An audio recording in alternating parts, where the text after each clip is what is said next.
The Princess Royal, accompanied by Vice Admiral Sir Tim Laurence, is visiting Australia and Singapore from Saturday 8 to Thursday November 13, 2025. From Saturday November 8 to Tuesday November 11, the Princess Royal visited Australia to mark the 100th anniversary of the Royal Australian Corps of Signals, of which Her Royal Highness is Colonel-in-Chief. The Princess was undertaking a series of military engagements in Sydney, Melbourne, and Brisbane during the 4-day visit to commemorate the centenary. Upon arriving in Sydney, Her Royal Highness and Sir Tim Laurence were welcomed by a smoking ceremony, before being received by the Governor-General of the Commonwealth of Australia, Her Excellency the Honourable Ms. Sam Mostyn. As President of the Commonwealth War Graves Commission, CWGC, Her Royal Highness, accompanied by Sir Tim Laurence, attended a service of remembrance at the Sydney War Cemetery, during which the Princess Royal laid a wreath. Join the Royal Inner Circle. Hit like, comment, and subscribe for exclusive British royal family updates. Click the bell for breaking news alerts.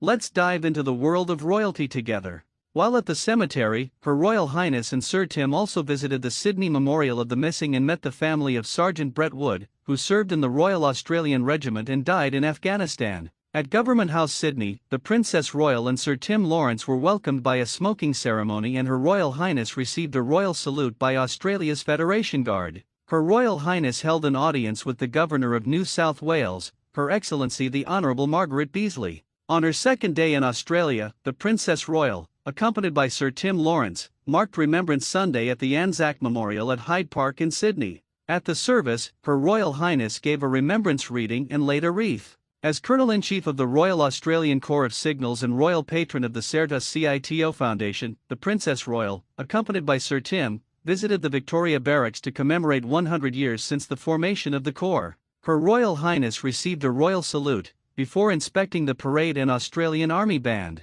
The Princess then presented the 2 Signal Regiment flag to the commanding officer designate and addressed the parade. At a garden reception following the parade, Her Royal Highness and Sir Tim met serving and retired personnel and families. The Princess Royal, as Royal Patron of the Service CITO Foundation, unveiled the Service CITO Centenary Cube and said a few words. Accompanied by Sir Tim Laurence, the Princess Royal began the day at Victoria Police Memorial, Melbourne, to commemorate the support provided to the community by the Victoria Police. Her Royal Highness laid a wreath and met family and friends of 2 Victoria Police officers who were killed in the line of duty, Detective Leading Senior Constable Neil Thompson and Senior Constable Vadine de Wart-Hottert. As Colonel-in-Chief of the Royal Australian Corps of Signals, the Princess paid a centenary visit to Simpson Barracks, Melbourne. Here, Her Royal Highness received a royal salute and inspected the quarter guard. Later, Her Royal Highness and Sir Tim visited stands for the Defence Force School of Signals Capability. The Princess heard about how training is delivered and watched demonstrations of the key equipment used.